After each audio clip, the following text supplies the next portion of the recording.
So that, my friends, is a canary. It's not actually in a coal mine right now, but it's going to be. Why?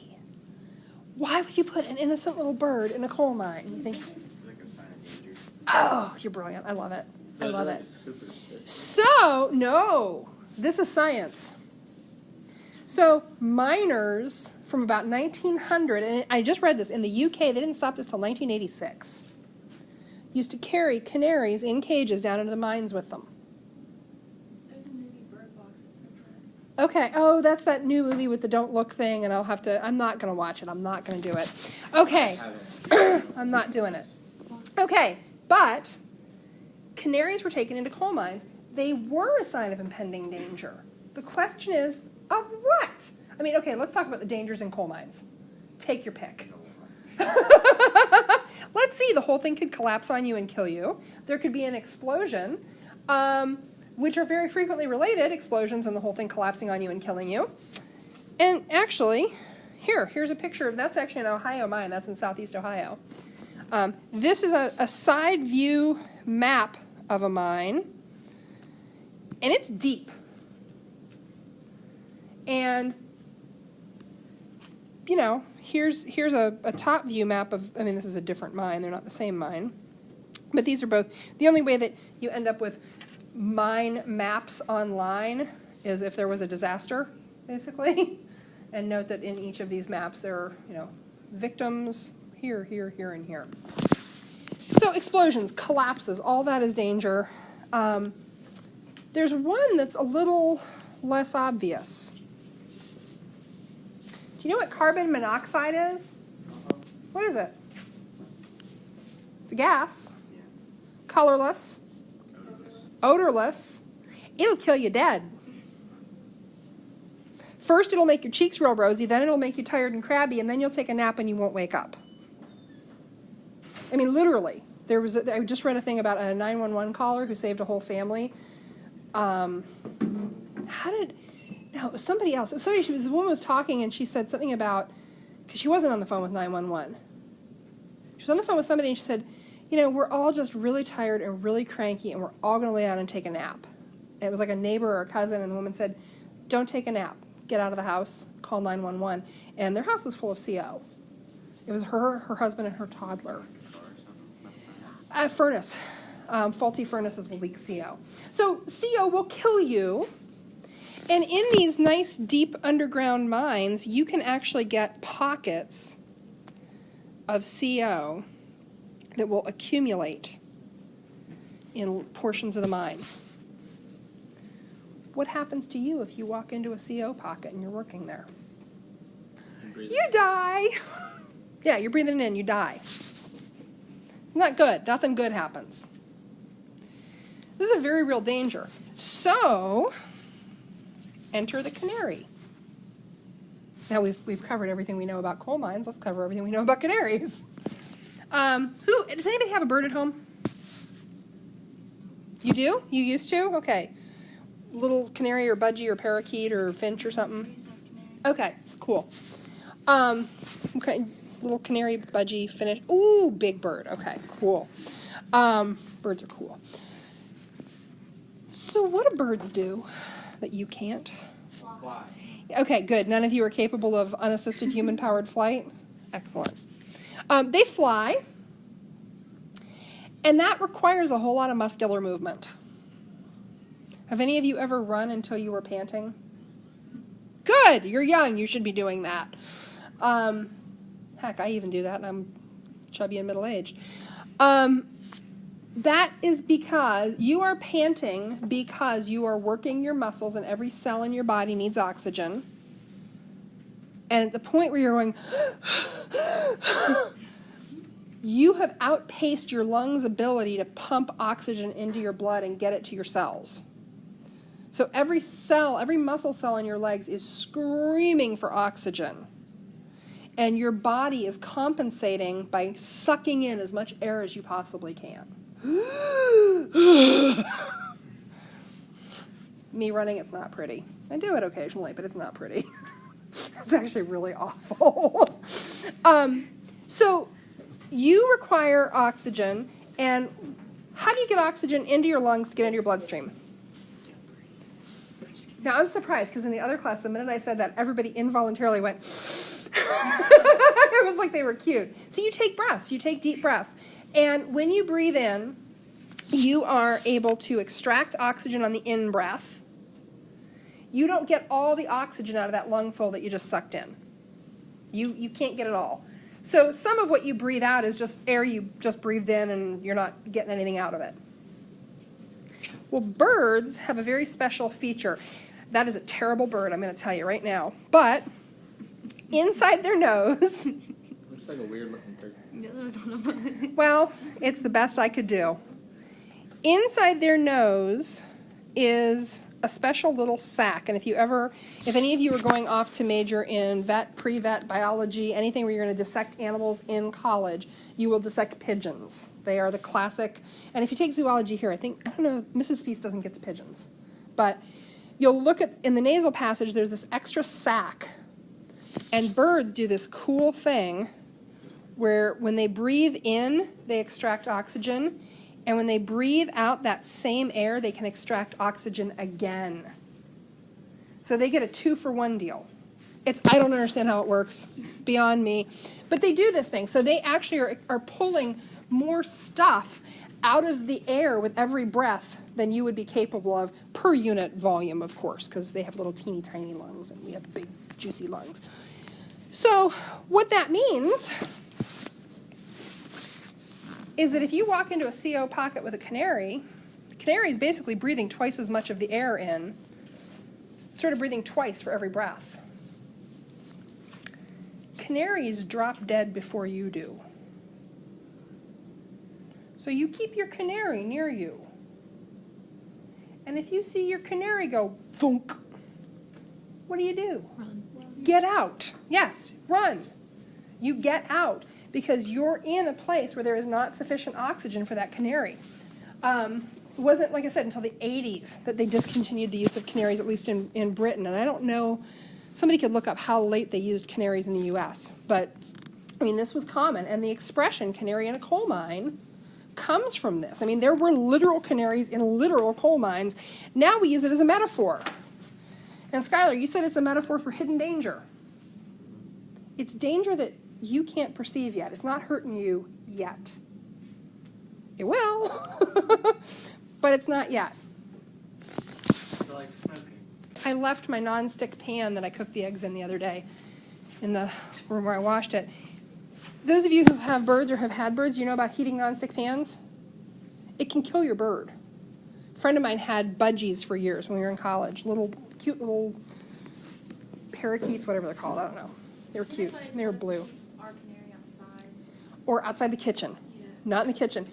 The old Teflon pans, the nonsticks, when you heat them up, they release a chemical if you overheat them or heat them dry. And it won't hurt you, but it can kill your bird. Poor little birds. So, canary in a coal mine is something that indicates danger that you can't sense yet. So when we look at a tolerance graph like this, and we graph tolerance for what kind of factors, biotic or abiotic? Abiotic. Temperature, pH, CO level. So, for canaries, maybe the optimal range for CO is 0. That might be a reverse tolerance graph. I'd have to think about how that works. It doesn't, and your picture doesn't have to be beautiful. It just has to be functional. So when we have a species, maybe this is actually O2 level. When we have a species who start to feel effects from something early, we say that they're a canary in the coal mine.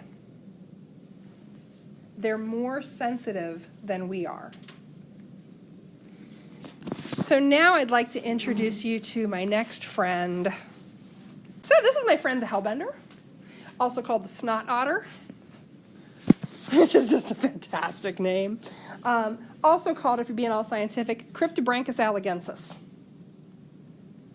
You don't have to remember that, unless you want to, because you love Hellbenders and you want to be the president of their fan club. So, to give you some sense of scale, there's a hellbender on a biologist's hip waiter. And hellbenders, interestingly enough, can get to be about 2 feet long. But 2 foot long, what is it? It's a salamander. So lizards are reptiles. These guys are amphibians. They're salamanders. And they actually are, we think of amphibians as things that live part of their life in the water, part out. They live most of their life in the water. Like, I don't know if they ever actually come out of the water. I'd have to think on that one. They are an aquatic salamander.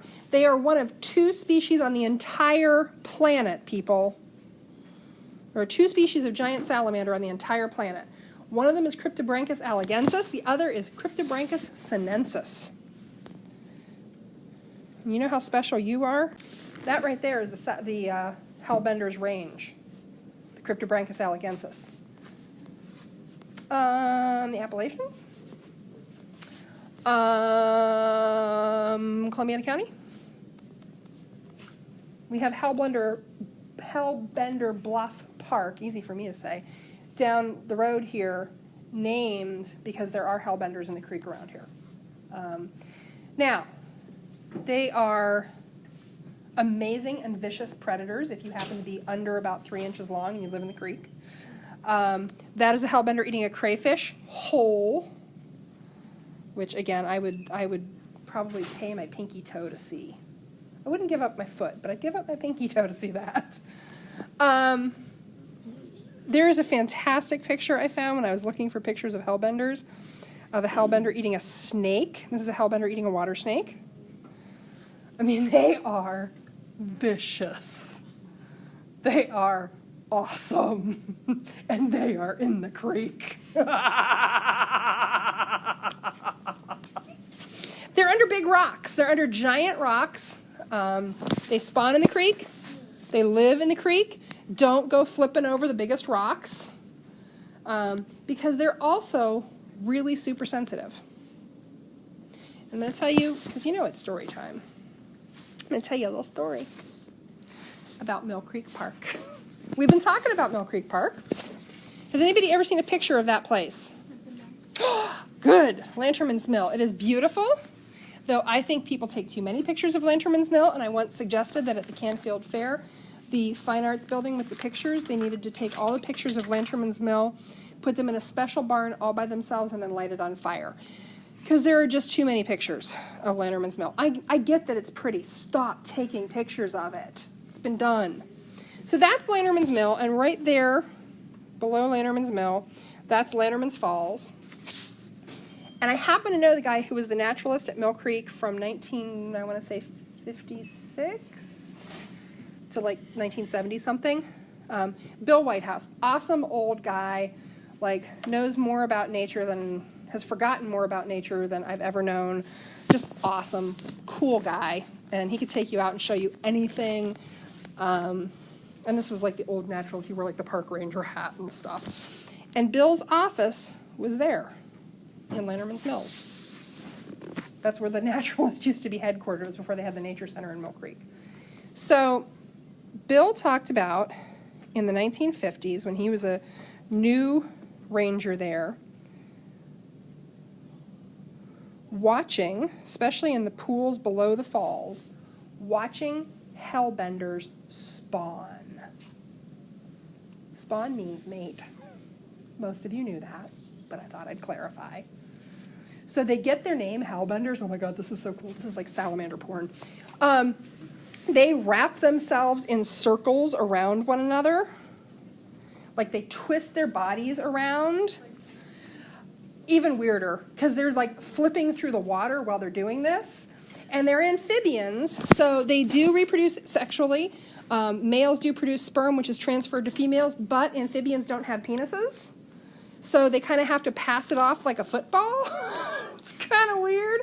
So they're doing all this twisting around, and he kind of slaps the sperm near her urogenital opening, and she shoots some eggs out, and congratulations, you have a couple hundred baby salamanders, hopefully.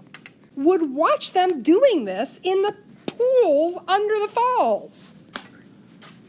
This is in the 1950s. Mill Creek had Hellbenders in it. Now, I was a Mill Creek watershed coordinator from 2000 to 2006. I can tell you there was not a single Hellbender anywhere in Mill Creek. Not one. Hellbenders require very high oxygen levels and very cold water. Has anybody here ever seen a fish tank? Good. How do you get oxygen in the water? Bubbler. The filter takes out the poop. The pump puts in the bubbler. Yeah, it's two parts of the same thing. The bubbler puts the oxygen in the water. What are these waterfalls doing to the creek? They're oxygenating it.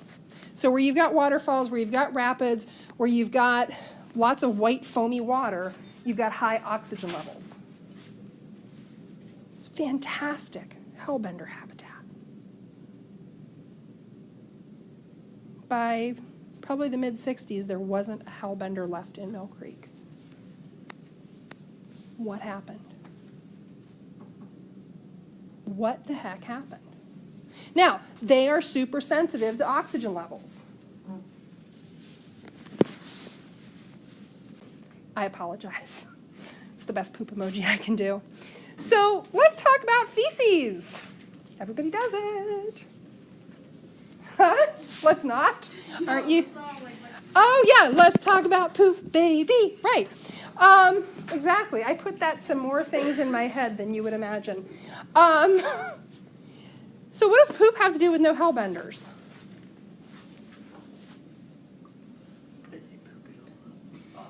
Well, they do poop, as does everything else on the planet. Everybody poops. It's a children's book. It's very popular.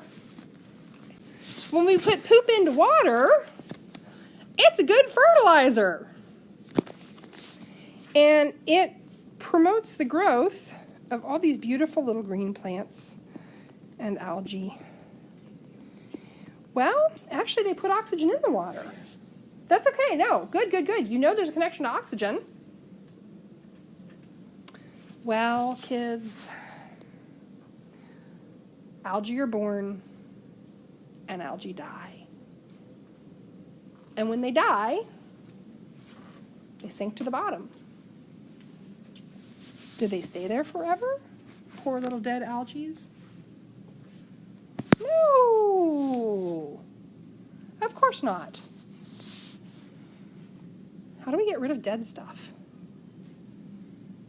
Dead plants, dead animals, the dead raccoon that I passed this morning. How do we get rid of dead stuff? It decays, it is decomposed. So when these algae die, they are decomposed. What decomposes them? Does it just happen? Is it spontaneous? No. What decomposes them? No, not oxygen, but you're getting closer. No. I once heard a great biologist say, this will either delight you or horrify you. Every mammal carries within its guts the toolkit for its own deconstruction. Gut bacteria.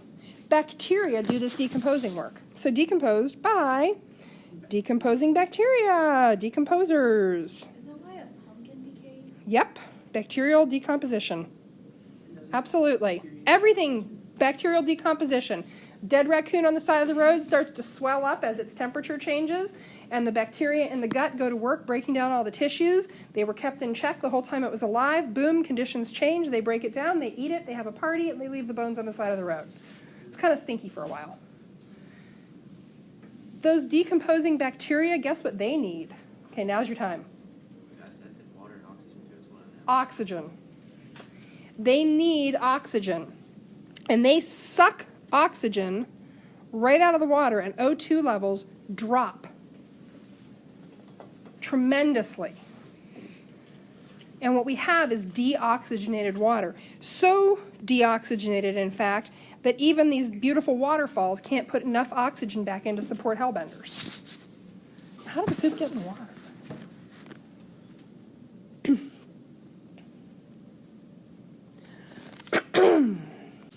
Where does poop go? I'll get out of your way. I don't want you to miss any of these beautiful drawings. In the sewer. Okay. Could go in a sewer. How many of you have a septic tank? If you live around here, most of you probably have septic tanks. Some of you may be on city sewer. I think parts of Calcutta are probably on city sewer. Lisbon's on city sewer. If you're like in East Palestine or something, those are city sewers. Pretty much every place else is on a septic tank. So we'll talk about septic tanks. Septic tanks, what is a septic tank? A tank full of poop. Perfect. It is a tank full of poop. Well, it's also, of course, it's got all the water from your house.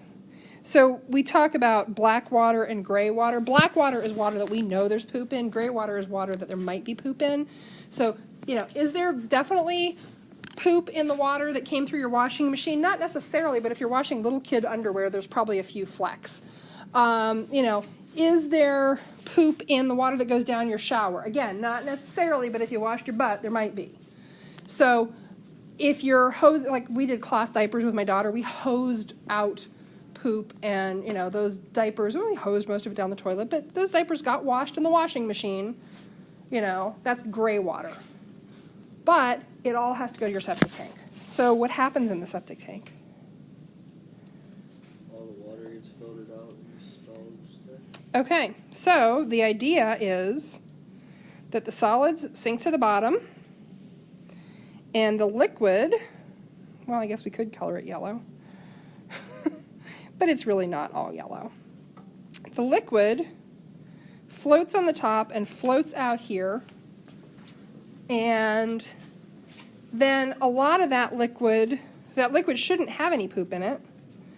That liquid comes out into some kind of septic field and it percolates down through and the earth filters it all out and it's great. Now let's talk about what happens if you don't get your septic system cleaned out every now and then. And I will tell you that in truth, my grandparents installed a septic. They had an outhouse until 1968. They installed a septic system in 1968. Just the two of them living there on the farm. And I'm pretty sure that nobody cleaned that thing out until I bought the place in 2000. Pretty sure it had never been cleaned out. My grandpa thought it was enough that he installed the darn thing. If you don't clean out the septic system, it all fills up with poop. And it's poop soup. I mean, this is no longer solids. This is poop soup. Aren't you glad you have me after lunch? And that poop soup then flows out. And that poop soup ends up in the stream or in the lake or in the pond. Ew. And somebody said, well, what's in the Ohio River? You don't want to know. That poop soup, well, aside from bodies, lots of poop particles, which are doing a great job nourishing algae. Has anybody here ever been to Guilford? I love going to Guilford. I don't swim there. I kayak there, and Like straight sewer there. it does smell like straight sewer, doesn't it? And I don't know. So all the little houses around Guilford, I don't know if they're on a little septic, if they have a miniature sewage treatment plant, or if they're all on independent septic systems. I don't know. But aside from the people poop, the goose poop is out of control. There is so much goose poop. Like I said, I don't swim there. I would not let my daughter swim there. I kayak, I stay in the boat. I don't fall out. It's poop and algae. And if you look at the water, you see that there's a lot of algae in it. It's very, very green. And that's usually an indicator that we've got a lot of nutrients. Well, because we have a lot of nutrients, we have a decrease in O2. How did we get from canaries to here? He does not. He would eat a canary if you put it in front of him. Why don't we have any more Hellbenders in Mill Creek? Poop. Yeah, and it's not just poop. Recording. All of those sources of poop. So we've got lots of sources of poop into Mill Creek. All of them contribute to dropping the oxygen levels.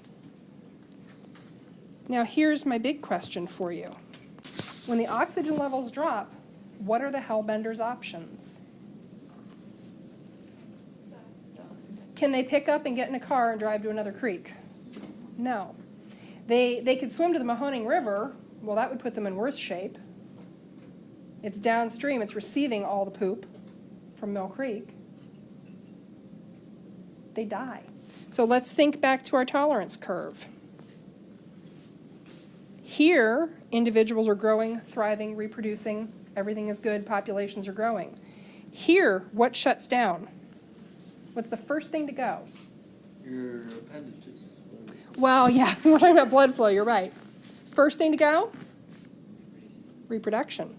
What does that do to your population levels? Drops them.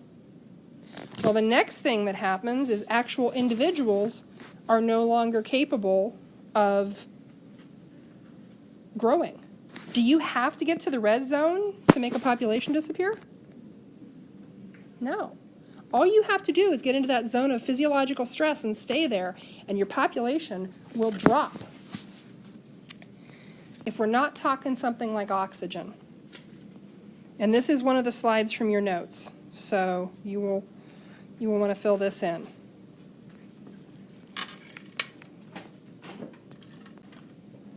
What are your options when conditions make life tough?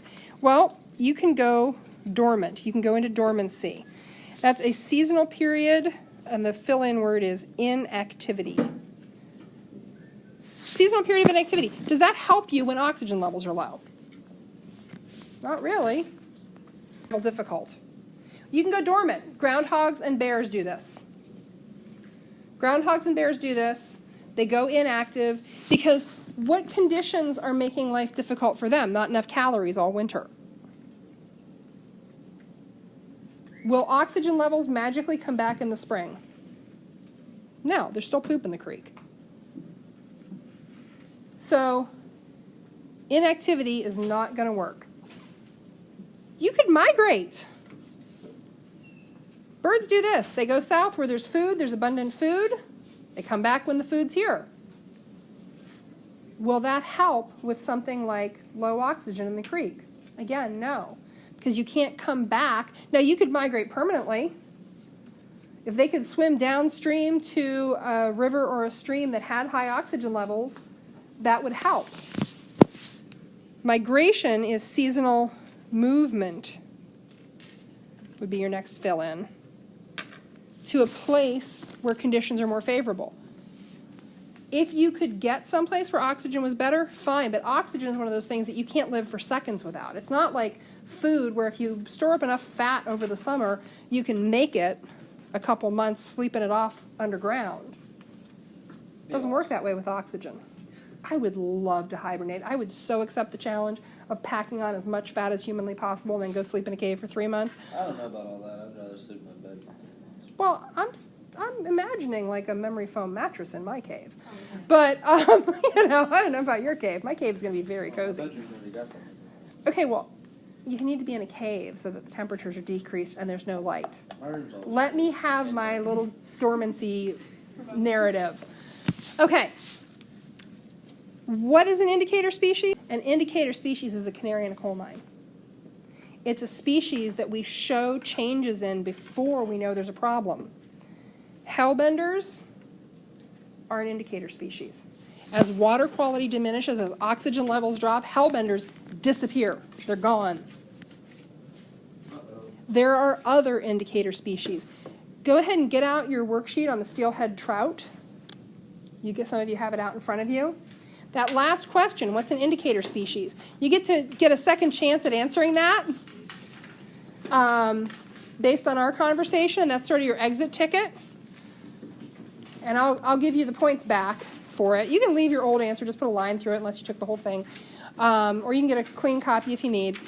But an indicator species is one of these species that shows a change in their populations before we know there's a problem. They indicate the problem. They point to it like the canary. They tend to have fairly narrow optimal ranges. They tend to really respond quickly when conditions change. Do you have questions?